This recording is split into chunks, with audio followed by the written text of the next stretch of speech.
Et en fait, finalement, il a eu un contretemps, du coup, c'est moi qui le remplace. Ok, ok. Bon, super. Du coup, t'es... Ouais, je te jure, là, du coup, il est 9h. Ouais, il est 9 h chez nous.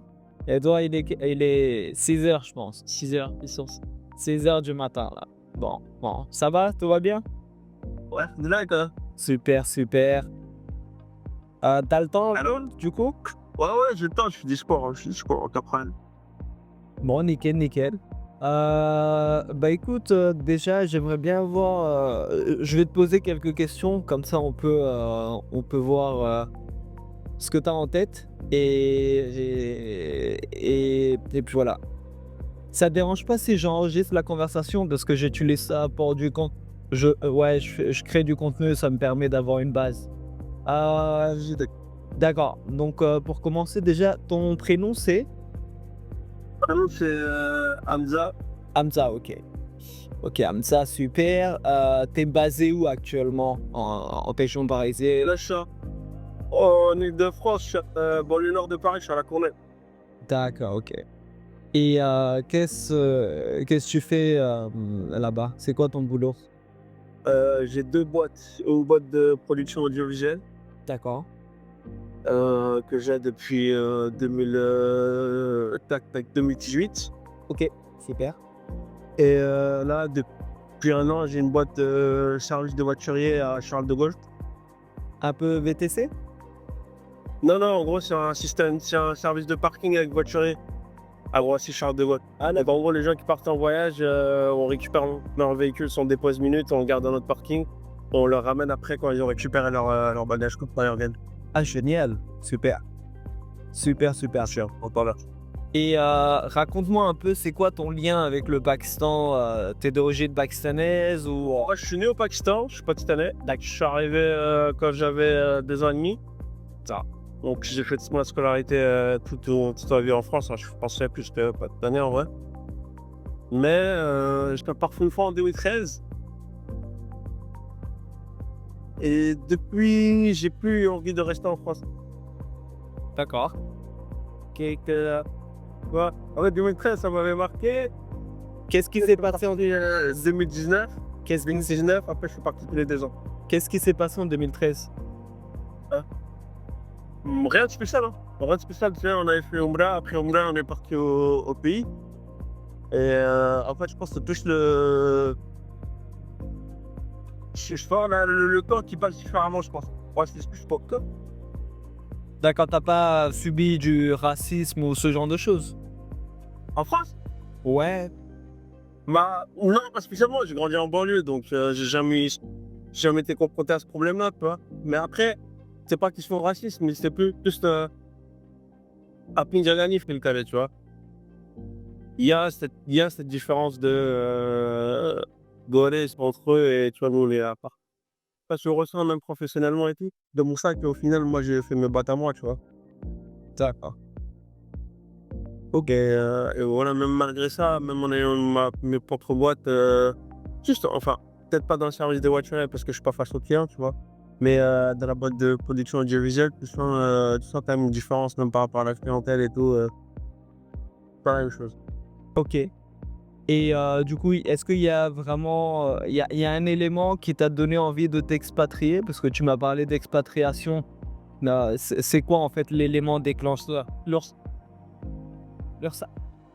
Ah, ah, ok. Non, c'est les taxes, c'est un délire dans ce pays, frère. Mais non, en dehors de ça, euh, en fait, quand je fais pas de temps, même en termes de communication, en termes de touches, c'est beaucoup plus simple. C'est Beaucoup beaucoup. plus facile, tu vois. Au Pakistan, c'est beaucoup plus simple. Ouais, je trouve. D'accord. Tu viens fréquemment au Pakistan? Ouais, bah là, tous les 3-4 mois, en fait. Ah, génial. Enfin, là, je suis pas parti parce que j'avais pas mal de temps ici. Donc, la dernière fois que je suis parti, de rentrer en France en octobre. En novembre, pardon. Je suis revenu en France en novembre. Et là, je repars, je sais pas si je repars de début octobre à fin décembre ou de début novembre à fin décembre. J'ai mes billets, mais je sais pas encore si je viens début octobre ou début novembre, tu vois. Ok, ok, ok. D'accord, donc tu es bien rattaché au Pakistan, tu connais un peu ce qui se passe sur place. Et lorsque tu viens au Pakistan, tu vas dans quelle ville? Généralement, je suis à la Havre. D'accord. Après, généralement, je vais souvent au village avec la famille et tout, mais après, tu vois, la plupart du temps, je venais en mode, pas vacances, mais plutôt en mode tranquille. Et là, l'objectif, c'est de commencer à y aller que professionnellement, tu vois. D'accord. Ton village il se situe où? Pour les voilà, Ah, dans le genre de là. d'accord, Bouré-Voilà. J'ai un voisin qui est de là-bas aussi, Bouré-Voilà. D'ailleurs, pour tout le monde de Bouré, voilà, Pas mal, pas mal. Génial. Ok. Du coup, tu connais, bah, ça veut dire tu connais un peu comment ça se passe au Pakistan. Tu viens souvent. Euh, ton projet, tu penses que c'est quelque chose tu comptes faire bientôt ou c'est quelque chose qui va prendre du temps? Moi, en fait, l'objectif, c'est, en gros, si tu veux, ma clientèle est française, genre, en termes de job idéal, quoi. Elle est française. Le- C'est ça, c'est qu'en gros, si tu veux, on va se prendre d'extérieur, on se ça des marques ou autre, on leur fait la pub. Et l'objectif, c'est qu'en gros, moi, j'aimerais bien délocaliser tout ce qui est partie post-production, donc montage, etc. et tout, au bled. Et là, justement, cette fois-ci, là, l'objectif de mon voyage, c'était de trouver des monteurs, des gens et tout, et Ok. pouvoir lancer, entre guillemets, une petite entreprise de post-production. Ok, génial. Très très bien. C'est un bon début. Ok, d'accord. Bon, mais du coup, là, c'est encore en phase où tu recherches un peu je veux dire, t'essaies de outsourcer ou d'externaliser ton travail au Pakistan. Mais l'expatriation, c'est pas juste le travail, c'est tout, toi, ta famille. Je sais pas si tu as des enfants encore, mais c'est Ouais, j'ai des enfants. voilà. L'objectif, c'est d'abord commencer à gagner de l'argent et ensuite et transférer le reste de la famille. D'accord. C'est construire des bases solides. Ok, ok, ok. D'accord, ça marche. Ok, déjà, ça serait bien lorsque tu viens prochaine fois, on se voit. Ouais, ouais. Comme ça, c'est top. Après, si tu as des éléments encore à ajouter, je pense que t'as fait le tour de ce que tu voulais, de ce que tu avais en tête. Moi, je vais te partager un peu ma vision et comment je vois les choses pour que tu aies aussi cette image et cette idée. Moi, l'expatriation, je le prends vraiment en mode où tu peux pas attendre que tu as des bases solides pour déménager au Pakistan. Euh, Ceux qui essaient de faire de cette manière, bah, en fait, ils rallongent, ils retardent en fait l'expatriation, le déménagement au Pakistan. Pour vivre au Pakistan, t'as pas besoin de millions, t'as pas besoin de beaucoup d'argent. Il te faut un minimum pour subvenir à tous tes besoins. Et ce minimum en euros, il équivaut à 2 000 euros. C'est quelque chose qui est, on va dire, normal. Euh, Ça te fait à peu près 600 000 roupies. Et 600 000 roupies, tu vis très très bien au Pakistan. Donc déjà, moi, ce que je recommande, c'est si tu veux déménager au Pakistan, tu essaies d'avoir un peu d'épargne. C'est-à-dire si tu arrives avec 15 000 à 20 000 euros en poche, juste pour tenir 6 mois à 10 mois à peu près. Quelque chose qui te permet, si tu n'as pas de maison, bah, ça te permet de payer le loyer. Si tu as déjà une maison, bah, tu économises sur ça. Et ça te permet de payer tu sais, tes frais de déplacement, les rencontres avec les gens que tu fais. Et en fait, cet argent, elle va te permettre de créer du networking. Donc l'idée, c'est vraiment que tu viens sur place parce que ici, les gens, ils n'ont pas confiance dans les overseas qui viennent et qui repartent, qui viennent et qui repartent. Donc si tu veux vraiment créer ta place ici, moi, je te parle aussi je te parle aussi dans le sens où c'est bien d'avoir des clients à l'étranger. Moi, j'ai fait exactement ça. J'ai des clients à l'étranger, mais j'ai aussi développé une clientèle locale. Parce que la clientèle locale, elle a de l'argent aussi. Et si tu arrives à bien la cerner, si tu arrives à bien vendre ton produit, ton service, tu montes un peu ton expérience, bah, en fait, tu peux des fois facturer autant qu'en France. Ça paraît bizarre, mais oui, ça arrive. Non, non, je te ça parce que j'ai déjà fait de prestats au Pakistan, tu vois, en tant que caméraman. Ouais. Et tu vois, c'était facturé. La première, j'avais pris des lacs, tu vois. Et la deuxième, je crois, c'était un peu moins de 2 lacs, tu vois. Par rapport au taf que j'ai fait, c'était mieux payé dans ce pense qu'on fait dire. Bah voilà, j'étais qu'en tant que technicien, j'étais pas. Mais c'est un petit détail, tu vois. Nous, on a un jeune avec nous en équipe qui nous crée du contenu. Il a sa caméra, une Sony A, je sais plus c'est laquelle, mais il a une bonne caméra. Il a créé son équipement et tout. Et le gars, il vit ici, et il fait que de la création de contenu et il vit très très bien. Donc c'est juste un exemple que je veux te donner, c'est que pour déménager au Pakistan, il faut pas trop compliquer les choses. J'ai vu beaucoup de gens échouer, j'ai vu beaucoup de gens ne pas venir, retarder ou se démotiver en fait parce que la niaque que tu as aujourd'hui, cette niaque, tu l'auras pas dans un an. Ça va changer, il y a des choses qui vont se passer, peut-être que tes plans vont changer. Et en fait, c'est important de comprendre ça. Si tu as un peu d'épargne, bah, tu essaies de faire des allers-retours plus longs. Tu restes plus longtemps au Pakistan. Bah, au lieu de venir pour une semaine, 10 jours, bah, tu restes 1 mois, 2 mois, 3 mois. Et en fait, tu vis comme si tu étais un Pakistanais. Tu oublies que tu es français et tu vis ici, mais tu utilises beaucoup la carte française lorsque tu rencontres les gens. Moi, je joue énormément avec ça et ça m'ouvre beaucoup de portes. Ça me permet de rencontrer beaucoup de personnes et le networking, il devient super intéressant et super, je veux dire, facile. Dès que tu dis que tu es franco-pakistanais, tu dis quelques mots en français, ça t'ouvre plein de portes. Donc, voilà, moi, je suis vraiment dans l'optique. Ceux qui pensent que avoir un plan solide pour déménager au Pakistan, c'est une mauvaise idée parce que au final, bah, tu retardes beaucoup de choses. C'est vrai qu'il y a une peur parce que tu as la famille, tu as plein de choses comme ça.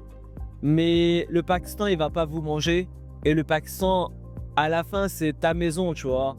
Tu vas te sentir mieux ici qu'ailleurs.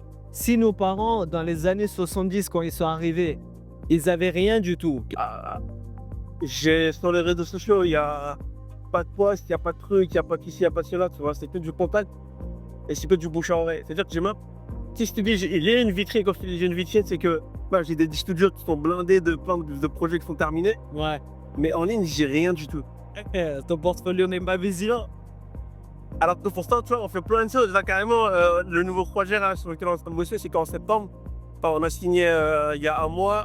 Et en septembre, on ouvre un studio de tournage. Avec ciel et cheveux blancs et tout, avec des studios de podcast, un endroit pour faire des shootings photos, etc. avec des fonds colorés. Super, génial. Donc septembre, il y a ça qui se met en place. Et une fois que ça s'est mis en place, après ça, moi, je vais en participer encore. Ça, tout ce qu'il faut faire, le savoir-faire, je l'ai. Mais j'ai jamais travaillé mon relation même. Et j'ai jamais su comment faire. Et j'en ai pas eu besoin, tu vois. Donc, je sais pas comment. Et ensuite, tu as vu les mentalités pakistanaises, elles sont un peu différentes. En vrai, tout à l'heure, quand tu parlais de peur, ma seule crainte, c'est fait ça, c'est. T'as vu, on a des mentalités de bas. Oui. Peut-être ça. Tout. Soit on a appris à parler, à lire, à écrire au deux. Ça stocke pas le mec, ça. On peut le dire. Mais. Je sais pas comment ils réfléchissent au bled. J'ai ma petite idée, peut-être truc, etc. Tout par rapport au temps que j'ai passé. Professionnellement, j'ai jamais eu affaire à des professionnels au propos de impôts. Alors, professionnellement, c'est très très simple. S'ils voient que tu es quelqu'un qui peut leur apporter quelque chose, s'ils voient un intérêt, s'ils voient que tu es la bonne personne avec qui travailler, ils vont tout faire pour toi. Mais dès que tu vas commencer à devenir inintéressant et que tu vas commencer à devenir, je veux dire, ils ont plus besoin de toi, bah en fait, il n'y a pas de délire où on te vire facilement. Tu seras viré du jour au lendemain. Tu pourras perdre un projet, tu pourras perdre tout. Donc en fait, c'est vraiment cash, tu vois. Il n'y a pas d'histoire où on te fait bosser même si on t'aime pas, ou on te fait bosser même si tu sers à rien. Si t'es pas compétent, Si t'es pas compétent, bah on va dire, bah Eden, ça c'est la porte et puis voilà, bah ça c'est fini, tu vois. Donc c'est vraiment cash. Il n'y a pas de délire où il n'y a pas de pitié en fait. Le Pakistan, c'est un pays où il faut être fort mentalement, il faut être dur, il faut être calme parce que des fois, tu as envie de réagir, mais il faut rester calme. Des fois, tu vois des âneries, mais faut comprendre que voilà, c'est différent parce qu'il ne faut pas oublier que les Pakistanais sont chez eux. Donc, lorsque tu es à la maison, bah, tu te balades en pyjama, tu te balades, tu fais ce que tu veux, tu laisses l'assiette sur la table. C'est juste pour t'expliquer qu'ils sont à la maison. Donc à la maison, tu t'es vraiment relax. Des fois, tu fais pas attention à beaucoup de choses. Donc ils sont pas méchants. Il faut pas leur en vouloir parce que ils passent beaucoup de temps difficiles, tu vois. Ils ont fait face à beaucoup de difficultés. Ils ont fait face à beaucoup de on va dire situations instables, tout ça et tout. Donc moi je leur en vouloir pas. Je sais que des fois c'est pas ça matche pas avec moi comment je pense ou comment nous on a été éduqués en France. Mais c'est pas grave. Tu trouves des bonnes personnes. Là ça va faire bientôt 7 ans en septembre. Mais pendant tout ce temps, j'ai pas rencontré de personne qui a voulu me faire du mal. Euh, et ça, tu sais pourquoi? Parce que je laisse très peu d'espace. Je fais très attention aux personnes qui sont autour de moi. Je parle pas avec tout le monde, je rencontre pas tout le monde, je fais attention. Et dès que je vois quelqu'un veut m'offrir quelque chose juste parce que je suis franco-pakistanais, bah là t'évites. C'est à toi de prendre les décisions, c'est à toi d'être pas trop envieux, tu vois, parce que tu as plein de gens qui vont venir, Baïdjan, investis ici et tu vas gagner beaucoup d'argent. Mais c'est à toi de comprendre que avec 10 euros, tu peux pas gagner 100 000, tu vois, c'est automatique, c'est logique. Mais au Pakistan, on va t'expliquer qu'avec 10 euros, tu peux gagner 100 000. Donc, c'est à toi d'être pas trop envieux, de ne pas avoir le ventre plus gros que les yeux, enfin les yeux plus gros que le ventre et faire attention à ça. Après, voilà, niveau sécurité, niveau arnaque, tout ça et tout, tout va dépendre de toi. Si tu gardes la porte fermée, ouais, il n'y a personne qui va filtrer les contacts. Ouais, ouais. Tu crées du relationnel, tu essaies d'aller à la rencontre des gens. Surtout dans ton domaine, c'est bien important parce que quand tu vas parler le même langage qu'eux, quand tu vas parler le même façon équipement, tout ce qui se passe derrière, bah automatiquement bah tu vas créer des liens et c'est là où tu vas voir que y a quelque chose à faire. Ou peut-être tu pourras les conseiller dans certaines choses, peut-être il y a des choses qui font mal et tu pourras les accompagner. Et là en fait tu vas te faire des bons amis et ces amis seront vraiment là pour toi quand tu auras besoin.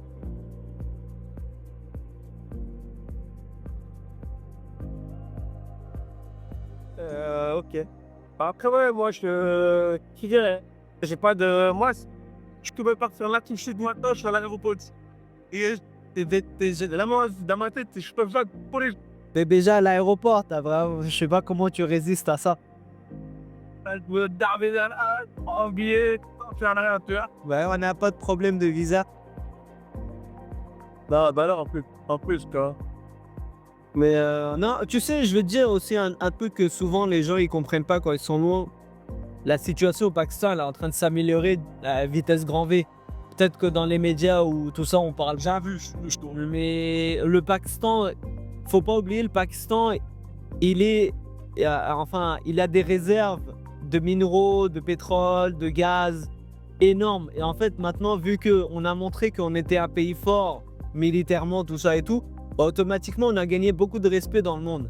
Et en fait, dans ce monde, en fait, les gens, les pays et les dirigeants, ils respectent les gens qui sont forts. Les pays forts, les nations fortes. La nation pakistanaise, elle est très résiliente, elle est très très forte. C'est pas une nation qui commence à pleurnicher, qui commence à dire ouais, il fait trop chaud, il fait trop froid, il n'y a pas d'électricité. Non, ici les gens, Non, on est des bâtards, hein, ça. on est et je préfère, tu sais, moi personnellement, je me suis dit, je préfère vivre dans un pays fort où je sens vraiment, je suis à la maison et je puisse contribuer au développement de ce pays. essaie de garder aussi quelque chose comme ça dans tes projets. Le développement du Pakistan, comment tu peux contribuer dans le développement du Pakistan, dans l'amélioration de l'image du Pakistan. Même s'il y a plein de problèmes, je vois plein de problèmes, mais moi je parle pas des problèmes parce que c'est quelque chose qu'on doit cacher, c'est quelque chose qu'on doit régler dans les coulisses. On n'a pas besoin d'exposer ça en interne. On doit régler nous en interne et développer le pays en bien, ouais, bien sûr. Donc dans tes projets, c'est de garder ça aussi. Un projet où tu peux développer, où tu peux contribuer à l'image du Pakistan parce que tu es dans la création de contenu, tout ça et tout. Donc c'est toujours bien. Et automatiquement, Allah Ta'ala, il va t'aider énormément parce que ce pays, il faut pas oublier, il a été créé après beaucoup de sacrifices. Et ces sacrifices, ils seront pas, ils seront jamais oubliés. Et tous les gens qui contribuent au développement du Pakistan, bah, c'est quelque chose de... Je vois le changement dans leur vie, je vois beaucoup de choses. Et ils sont très aisés. Il y a des gens, ils sont super contents d'être au Pakistan. Et ils veulent même pas aller ailleurs parce qu'ils disent que le Pakistan nous a tout donné. Pourquoi tu veux que j'aille ailleurs? Je gagne très bien ma vie, ma famille est contente, mes enfants sont heureux. Je me sens à la maison. Pourquoi tu veux que j'aille dans un autre pays? Et en fait, c'est vraiment une bénédiction. C'est vraiment, je pense que spirituellement aussi, c'est bien, tu vois. Donc tout ça, garde ça en tête dans tes projets. Si tu peux ajouter une petite touche de développement au Pakistan, contribuer à l'amélioration de l'image du Pakistan. Ouais, bah ça, bah, à long terme, c'est dans mes objectifs, toi. J'aimerais beaucoup, moi, après mes histoires d'éducation aussi, parce que tu as vu le Pakistan, bah, plus de 50% de la population est jeune. Et ça veut dire que c'est un pays qui a énormément d'avenir. Et comme tu disais, même militairement, on est dans le top 10 des pays les mieux militarisés au monde. Donc on est pas... Bah, on l'a montré à l'âne, hein. On l'a montré à l'âne. Et ils se sont pas rendus compte de ce qui s'est passé, mais voilà, aujourd'hui. C'est quoi, Vicky? Ah, attends, c'est quoi ça? Ouais, c'était incroyable parce que moi, ce jour-là, je me suis endormi et quand je me suis réveillé tôt le matin, mon père il a dit c'est bon, on a commencé à riposter. Et après, c'était sur les réseaux sociaux, c'était incroyable. Et quand tu sortais dehors, ben, les gens, j'ai vu personne quitter mon quartier, par exemple. Il y a personne qui a quitté mon quartier pour fuir ou tu sais. Pourtant, on n'est pas très loin de la frontière. On est peut-être à une demi-heure, 1 heure. Donc, mais il y a personne qui a quitté, tu vois. Et en fait, ça m'a vraiment montré que cette nation, ce peuple, il est vraiment solide et il est vraiment connecté avec ses racines. Après vous, je sais pas, vous étiez en France, donc c'était d'autres émotions, tu vois. L'adrénaline. Les Français, ils étaient pas contents. Les Français n'étaient pas contents. On est pas content. Oui, c'était drôle. Moi, c'était surtout les mêmes, en fait. Tous les mêmes Pakistanais qui circulaient, c'était archi drôle.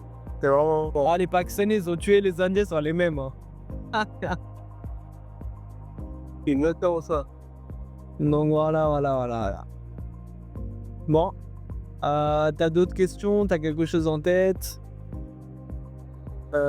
Pour l'instant, non. Bah après, de toute façon, ouais, je verrai Inch'Allah en octobre ou en novembre. J'aurai une confirmation de quand est-ce que je viens en septembre.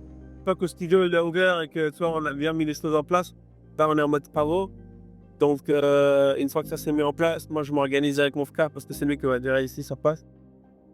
Et voilà, après. Pense à créer un studio au Pakistan. Ouais, c'est l'objectif. Franchement, je pense que j'avoue là. Tu crées un studio et tu crées un studio de podcast parce qu'il y a un manque de ça. Moi, par exemple, j'ai enregistré des podcasts et c'était des endroits vraiment.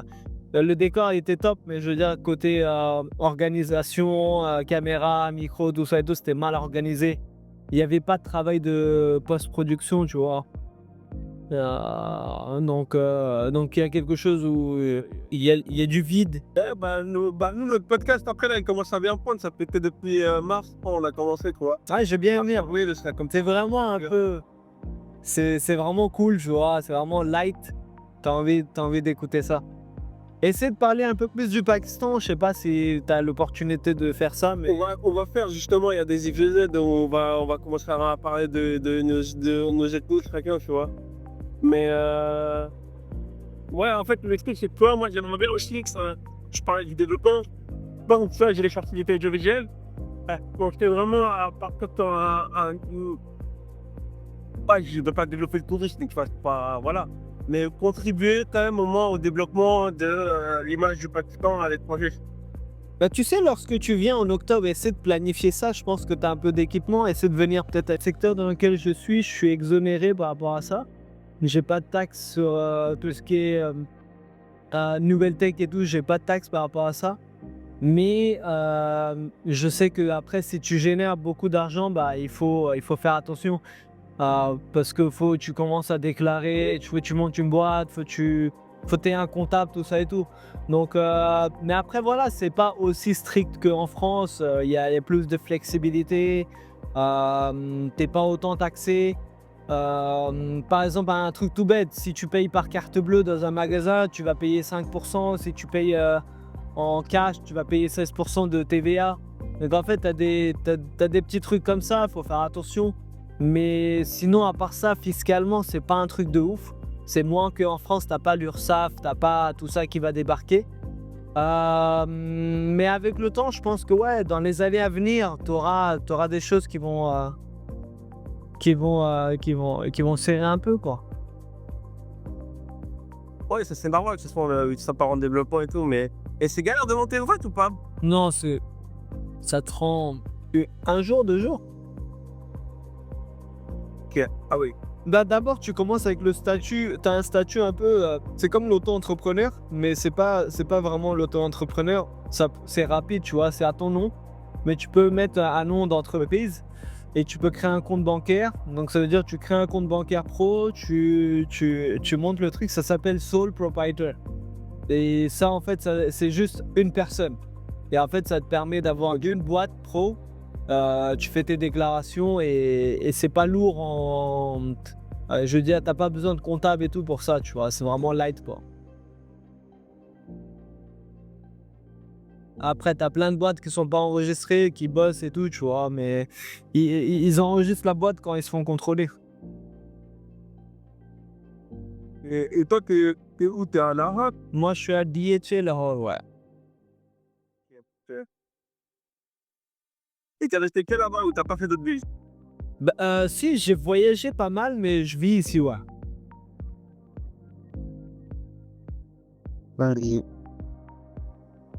Après, ça dépend. Islamabad, moi, j'aime bien, hein. Moi, si j'ai l'opportunité de déménager à Islamabad, je déménagerai là-bas. Mais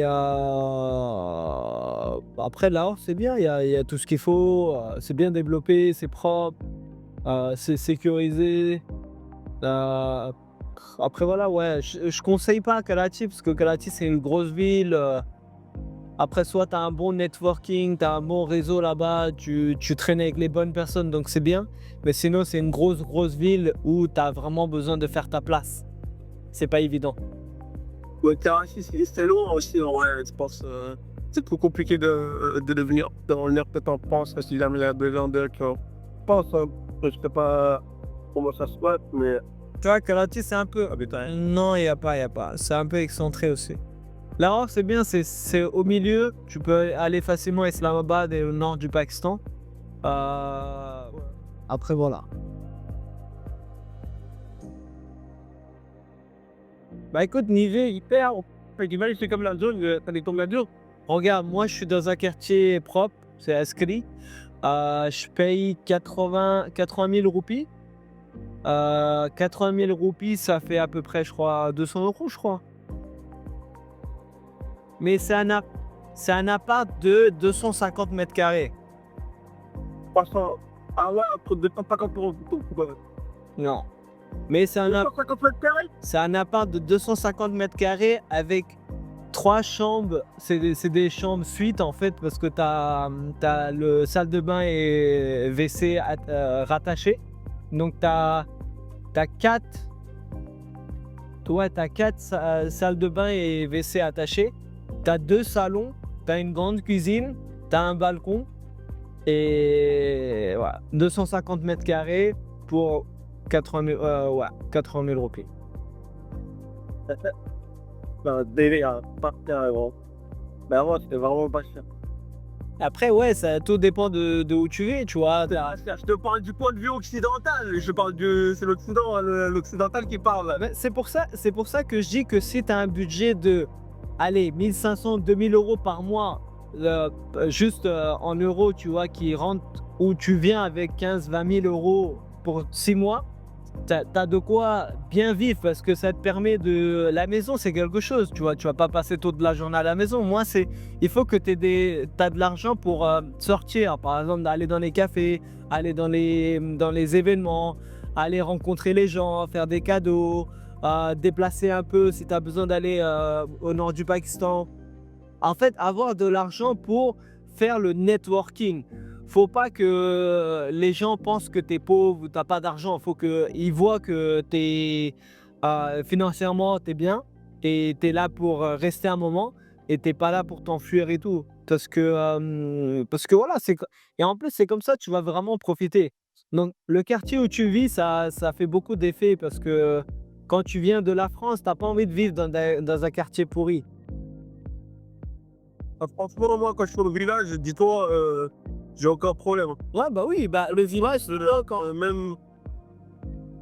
Même en termes de, tu sais, propreté ou quoi que ce soit et tout, tu vois, j'ai jamais eu de problème à rester au Pakistan, tu vois. En fait, c'est bien. Je suis pas dépaysé. Le village, c'est bien pour quelque temps, mais il y a un moment, tu as besoin d'infrastructures. Tu as besoin de resto, café, networking, coworking space. Tu sais, tu as besoin de tout ça, tu vois.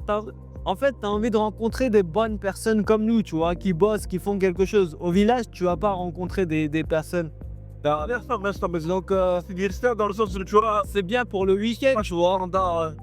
bien sûr, bien sûr, mais tu vois, genre, je suis pas attaché aux standards français ou quoi que ce soit, tu vois, donc, Bah, ça, c'est un point positif.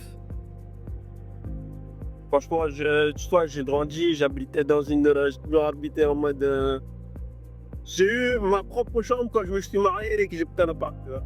C'est-à-dire, nous, toute ma vie, on était enfoncés les uns sur les autres, donc, il n'y a pas de. On dit avec des capards et des rats. Bah, c'est pas mauvais, ça t'a rendu plus résilient. Et c'est pour ça que tu seras plus apte à déménager au Pakistan. Ouais, mais comme je te dis, hein, moi, ce qui est demain, je peux le dire, je viens demain, tu vois. Mais ouais. Moi, le seul truc, ma seule vraie préoccupation, en vrai, c'est juste l'éducation par rapport au ski à mes skis, parce que j'ai deux skis, machin là. Ouais. C'est vraiment par rapport à ça. Parce que moi, là où j'ai raté, enfin, j'ai raté pas vraiment, mais toi, elle comprend l'ourdou, mais pas toi. À grande, elle a 6 ans. Elle comprend, mais elle a timide, elle veut pas parler. Moi, j'ai pas envie qu'elle perde la transmission que ma mère, elle a fait avec moi, tu vois. Ok. Bon, en fait, je sais qu'au début, elle va galérer, tu vois, au Pakistan, mais pas là, En fait, il faut vraiment que tu l'emmènes et que tu découvres un peu les écoles ici. Parce que tu as des bonnes écoles et je pense que elle va pas galérer. Appelle aussi avec toi, carrément. Ouais, bah oui, bah oui. C'est bien, tu vois, c'est que ça change un peu et tu vois, c'est bien de venir en famille. Après, c'est bien pour ta femme aussi, tu vois, qu'elle soit rassurée. Faut pas les faire peur par rapport à ça. Et franchement, tu as des bonnes écoles où tu vas rencontrer que des. En fait, il y a un système, tu sais, vu que c'est des écoles privées, bah, ils filtrent en fait les enfants et les familles qui peuvent rentrer. Donc automatiquement, tu tombes que sur des familles bien. Tu vas pas tomber sur des enfants à problème ou tu vas pas tomber sur des familles à problème.